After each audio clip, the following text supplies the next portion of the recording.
ভাই ভিডিওটা দেখ, উপর থেকে এটা এখানে কি পড়লো?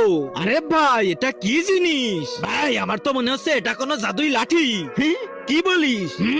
দাঁড়া এটা আমি ব্যবহার করে দেখি, তাহলেই আমরা বুঝতে পারবো। এই তো এই ছাগলটার উপরেই ব্যবহার করি। আরে ভাই এটা তো সত্যিই জাদুই লাঠি। চল ভাই এই জাদু সবাইকে দেখায়। এই যে ভাইয়ারা, তোমাদেরকে আজকে এমন জাদু দেখাবো, এমন জাদু দেখাবো, এমন জাদু দেখাবো। আরে কি জাদু দেখাবি?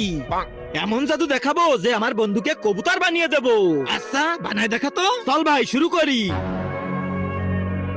আমার বন্ধু আছে অনেকগুলো বিস্তর, আর রাজু ভাই তুই হয়ে যা কবুতর। আরে বাহ ভাই বাহ, কি জাদুটাই না দেখালে। এবার তুমি আমার জাদু দেখো। তার আগে আল্লাহকে ভালোবেসে থাকলে ভিডিওটাতে লাইক করে চ্যানেলটা সাবস্ক্রাইব করে দাও, আর যদি না করো তাহলে ভাববো তুমি আল্লাহকে ভালোই বাসো না। কমেন্টে বলে যাও।